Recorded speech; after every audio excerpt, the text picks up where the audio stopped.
പുഷ്പ എന്നതൊരു പേരല്ല. പിന്നെന്താ, സ്ഥലമാണോ? പുഷ്പ ഒരു ബ്രാൻഡാ. ആ ശരി തുടങ്ങി അവള് സിനിമ ഡയലോഗ് പറയാം. ഇന്നലെ എങ്ങാണ്ട് പോയി സിനിമ കണ്ടെന്ന് തോന്നുന്നു. ഇനി ഇവൾ ഒരാഴ്ചത്തേക്ക് ആ സിനിമയുടെ ഡയലോഗും പറഞ്ഞു നടക്കും. അതുകൊണ്ട് മൈൻഡ് ആക്കാതിരിക്കുന്നതാ നല്ലത്. പുഷ്പ പുഷ്പ പുഷ്പ പുഷ്പ പുഷ്പ പുഷ്പ പുഷ്പരാജ്. മൈൻഡ് ആക്കണ്ട. പാർട്ടി ഉണ്ട് പുഷ്പ, പാർട്ടി ഉണ്ട്. മാത്സിൽ ഹോംവർക്ക് ഉണ്ടോ എന്തോ? മല്ലികവാണന്റെ അമ്പുകളോ നിന്നുകൊണ്ടോ മൈൻഡ് ആക്കണ്ട, എന്തായാലും പാടിക്കോട്ടെ. പുഷ്പ നാഷണൽ ആണെന്ന് കരുതണ്ട.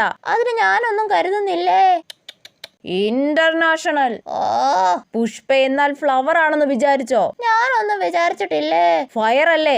അല്ല, വൈൽഡ് ഫയർ. വേഗം മിസ് വന്ന് ക്ലാസ് തുടങ്ങിയാ മതിയായിരുന്നു. എനിക്ക് അർഹതപ്പെട്ട ക്യാഷ്, അത് കാലണയോ അരയണയോ ആണെങ്കിലും അത് കിട്ടാൻ വേണ്ടി 7 കടലും 7 മലയും കടക്കേണ്ടി വന്നാലും അവിടെ എത്തുക എന്നുള്ളതാണ് ആ പുഷ്പയുടെ പോളിസി. Tissue tissue tissue. അയ്യോ, ഇവക്ക് സിനിമ കണ്ടു വട്ടായേ, ഓടി വരണേ.